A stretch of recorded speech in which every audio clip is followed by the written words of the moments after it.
प्रिय विद्यार्थियों, आशा है कि आप संस्कृत साहित्य के इतिहास में जो कुछ आपको पढ़ाया जा रहा है उसका आप घर पे भी अध्ययन कर रहे होंगे।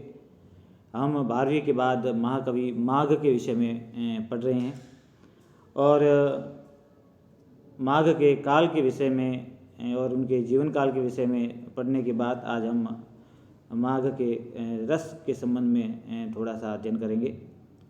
तो जो शिशुपाल वध काव्यम लिखा गया है तो आप सभी लोग जानते हैं, क्योंकि इसका कथानक ही इस प्रकार का है कि शिशुपाल वध का जो वध किया जा रहा है यहाँ पे, तो यहाँ पे जो रस है वह स्वाभाविक रूप से आप सभी लोग जानते हैं कि स्वाभाविक रूप से जो रस है वो यहाँ पर वीर रस का ही वर्णन होगा। तो अंगी रस यहाँ पर वीर है, एको रसो अंगी कर्तव्यो वीरो श्रृंगारो हुआ। ये जो संस्कृत साहित्य के अंदर रस के अंगी कर्तव्य के विषय में कहा गया है कि अंगी रस सदैव या तो वीर रस होना चाहिए या श्रृंगार रस, बाकी सभी रस उसके अंग रूप में निबद्ध रहते हैं। तो अंग रूप में बाकी सारे रस निबद्ध है और नायक इसमें भगवान श्री कृष्ण। जब भी आप कोई साहित्य में नाटक लिखते हो, काव्य लिखते हो, तो नायक और प्रतिनायक का निश्चय किया जाता है। जैसे कि हम सिनेमा में भी देखते हैं कि एक नायक होता है और एक प्रतिनायक होता है।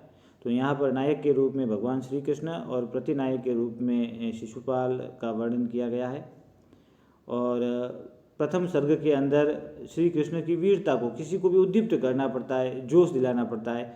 तो श्री कृष्ण की वीरता को उद्दीप्त करने के लिए नारद है वो शिशुपाल के पूर्व जन्मों की कथा का वर्णन करते हैं कि किस प्रकार रावण के रूप में उन्होंने समस्त दिक्पालों को पराजित किया, और यहाँ तक कि किस प्रकार से उन्होंने वरुण के द्वारा भी जब अपने नागपाश रावण की तरफ फेंके गए तो वो नागपाश वरुण के कंठ में आकर ही किस प्रकार लिपट गए, उसका वर्णन करते हुए रावण के रूप में उनका जो बताया गया है। और जैसा कि मैंने आपको कल की क्लास में बताया था कि इनका एक अन्य जो जन्म है वो हिरण्य कश्यपु के रूप में माना जाता है और नरसिंह अवतार लेकर भगवान विष्णु ने उनका वध किया था।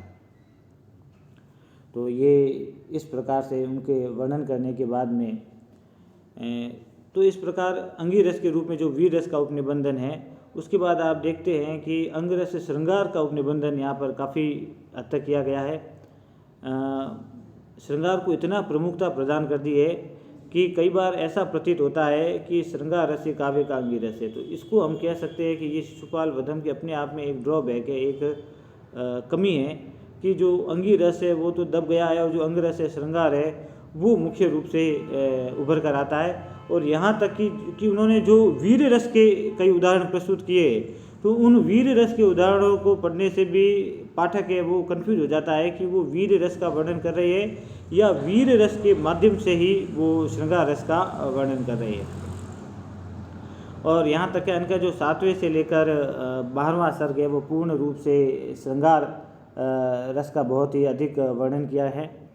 और जैसा कि मैंने आपको बताया कि उनका जो श्रृंगार रस है वो कई बार इतना अधिक वासनामय हो जाता है कि वो मर्यादा का अतिक्रमण करके कई स्थानों पर अश्लील भी हो गया है।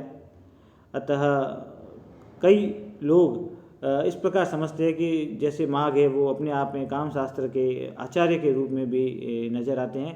तो इतना अधिक वर्णन यदि नहीं होता श्रृंगार रस का तो और वीर रस को प्रमुखता प्रदान की होती तो इस काव्य की जो शायद ख्याति है वो और भी अधिक होती। तो ये तो रस के रूप में अब आप देख सकते हैं कि मुख्य रूप से किस प्रकार श्रृंगार और वीर का वर्णन है।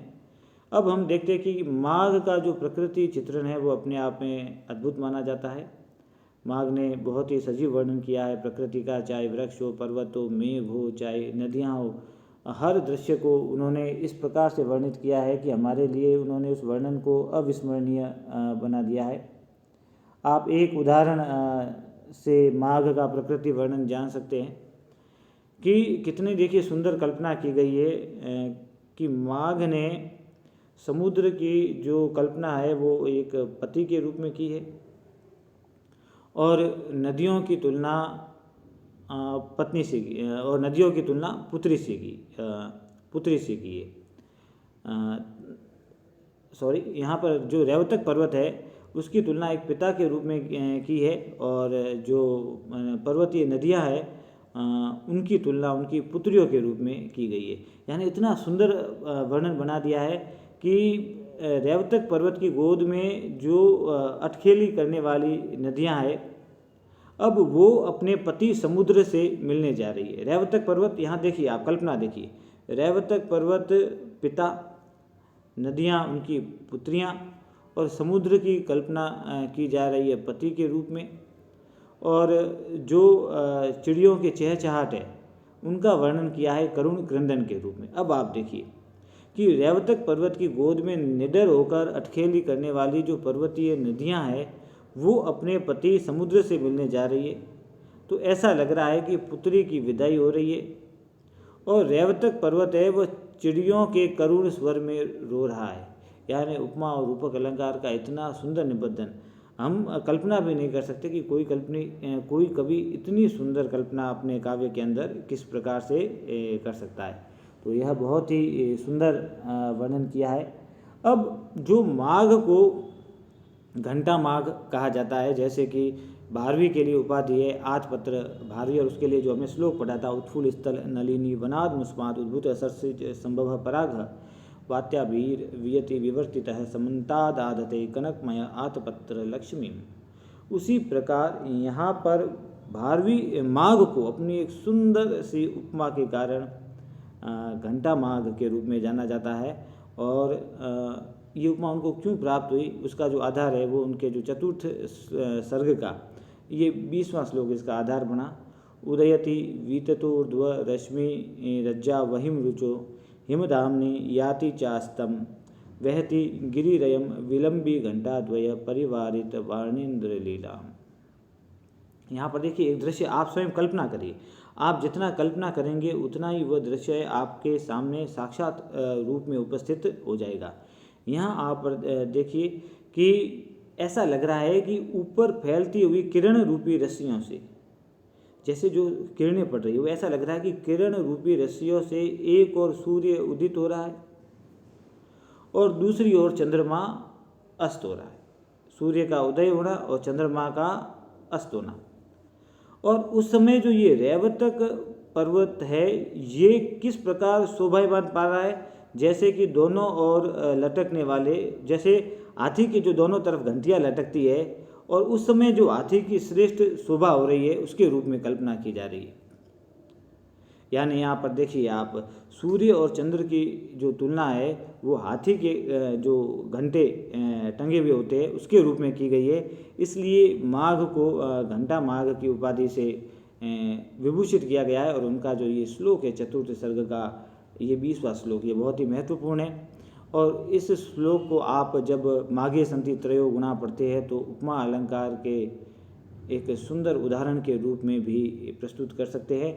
और इसी श्लोक का प्रयोग यदि घंटा माघ के रूप में माघ का क्वेश्चन आए तो उसके अंदर भी आप इसको निबद्ध कर सकते हैं। तो हम इसके अलावा जो माघ अपने प्रसिद्ध है एक तो अलंकारों के रूप में और एक माघे संति त्रयो गुणा के रूप में, तो उसका भी हम अगली कक्षाओं में अध्ययन करेंगे। धन्यवाद।